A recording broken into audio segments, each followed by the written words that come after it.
Very good evening friends. आज हम करेंगे medieval Indian history set number 17 chapter सल्तनत काल दिल्ली सल्तनत के बारे में 20 क्वेश्चंस हैं।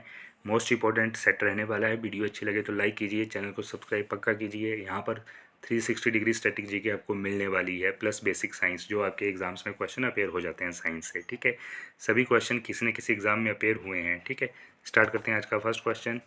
अमीर खुसरो ने किसके विकास में अग्रगामी भूमिका निभाई? तो अमीर खुसरो, जिसको तोताए हिंद भी कहा जाता है, इस चीज़ को भी याद रखिएगा, तोताए हिंद।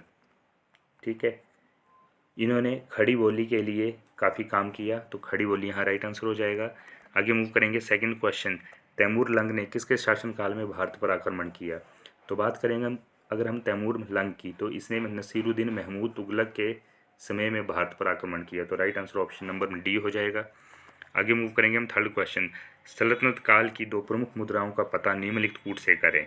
तो सल्तनत काल में जीतल और टंका, ये दो मुद्राएं ज़्यादा प्रचलित थी, तो राइट आंसर है जीतल और टंका, ऑप्शन नंबर डी। ठीक है, आगे मूव करेंगे फोर्थ क्वेश्चन।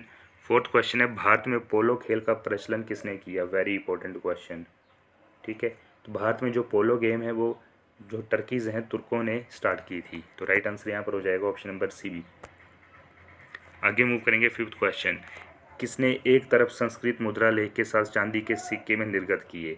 तो एक साइड, वन साइड संस्कृत मुद्रा लेख के साथ चांदी के सिक्के जारी किए थे महमूद गजनबी ने। ठीक है, तो राइट आंसर यहाँ पर हो जाएगा महमूद गजनबी। आगे मूव करेंगे, क्वेश्चन है question number six. Alauddin Khilji के निम्न सेनाध्यक्षों में कौन सा तुगलक वंश का प्रथम सुल्तान बना? तो तुगलक वंश का जो प्रथम सुल्तान बना अलाउद्दीन खिलजी के सेनाध्यक्षों से, उसका नाम था गाजी मलिक, तो right answer option number first हो जाएगा। आगे मूव करेंगे सेवंथ क्वेश्चन। जवाबित थे क्या? तो देखिए, जवाबित का मतलब है कृषि संबंधित कानून। कृषि से रिलेटेड जो कानून थे उनको जवाबित कहा जाता था। आगे मूव करेंगे एट्थ क्वेश्चन। निम्नलिखित में से किस राजवंश के अंतर्गत बिजारत का चरमोत्कर्ष हुआ?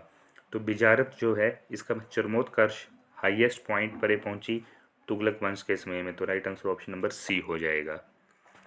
आगे मूव करते हैं, कथन है और उसका एक रीज़न है, रीजनिंग और एजर्शन बेस्ड क्वेश्चन है। तो एजर्शन है, अलाउद्दीन के दक्षिणी अभियान धन प्राप्ति के अभियान थे। कारण है, वे दक्षिणी राज्यों को कब्जे में करना चाहता था। ठीक है, ए तो सही है लेकिन रीज़न इसका गलत है, तो यहाँ राइट आंसर हो जाएगा ऑप्शन नंबर सी। आगे मूव करेंगे हम टेंथ क्वेश्चन। सूची 1 को सूची 2 से मिलाइए। मोस्ट इंपॉर्टेंट, सूची 1 में लेखकों के नाम है, सूची 2 में पुस्तकों के नाम है। इस तरह की पुस्तकें आपके एग्जाम में देखी जा सकती हैं। ठीक है, तो लेखक की बात करें तो पहला है जियाउद्दीन वर्नी। तो वर्नी की जो पुस्तक है उसका नाम है तारीख है फिरोज शाही। सेकंड है हसन निज़ामी। ठीक है, इनकी जो कृति है वो है ताजुल मसीर। ठीक है, सी है मिन्हा उस सिराज। इनकी जो कृति है वो है तबकात नासिरी। और अंतिम है यहया बिल अहमद सरहिंदी। ठीक है, तो इनकी रचना है तारीख है मुबारक शाही, तो यहाँ राइट आंसर बनता है ऑप्शन नंबर फर्स्ट। इस क्वेश्चन को देख लीजिएगा, यहाँ से क्वेश्चन बन सकता है एग्जाम में। आगे मूव करेंगे 11th क्वेश्चन की तरफ। तोल की सबसे छोटी इकाई कौन है? तो देखिए, तोल की सबसे छोटी इकाई है आपकी रत्ती। ठीक है, इसलिए बोल देते हैं कि मैं रत्ती भर भी नहीं दूंगा। ठीक है, तो रत्ती जो है रक्ति का संस्कृत वर्ड से है, जिसका है बिल्कुल मीगर। ठीक है, आगे मूव करेंगे 12th क्वेश्चन। प्रसिद्ध कवि अमीर खुसरो दरबार में रहे किसके? तो अमीर खुसरो यानी तोताए हिंद, जिन्होंने खड़ी बोली के लिए बेहतरीन काम किया, अलाउद्दीन खिलजी के दरबार में रहे, ऑप्शन नंबर फर्स्ट। आगे मूव करेंगे, किसने में सल्तनत काल में प्रचलित डाक व्यवस्था का विस्तृत विवरण दिया? तो देखिए, जो सल्तनत काल में डाक व्यवस्था थी उसके बारे में फुल कंप्लीट एक्सप्लेनेशन प्रोवाइड की थी इब्न बतूता ने। ठीक है, जो कि एक लेखक भी थे। आगे मूव करेंगे 14th क्वेश्चन। तैमूर लंग ने किस वर्ष में भारत पर आक्रमण किया? तो आंसर है 1398 ईस्वी में, ऑप्शन नंबर बी। आगे मूव करेंगे 15th क्वेश्चन। दिल्ली के किस मुस्लिम शासक के निधन पर इतिहासकार बदायूनी ने कहा, राजा को अपनी प्रजा से तथा प्रजा को अपने राजा से मुक्ति मिली? क्वेश्चन को वेरी इंपॉर्टेंट मान लीजिएगा। ठीक है, मोहम्मद बिन तुगलक के संदर्भ में इस लाइन को बदायूनी ने कहा है, राजा को अपनी प्रजा से तथा प्रजा को अपने राजा से मुक्ति मिली। तो राइट आंसर यहाँ पर हो जाएगा मोहम्मद बिन तुगलक। और किसकी स्टेटमेंट थी? इतिहासकार बदायूनी की। आगे मूव करेंगे। दिल्ली के सल्तनत काल में सुल्तान बलबन का पूरा नाम क्या था? तो देखिए बलबन का पूरा नाम था गयासुद्दीन बलबन। तो राइट आंसर यहाँ पर हो जाएगा ऑप्शन नंबर सी। ठीक है।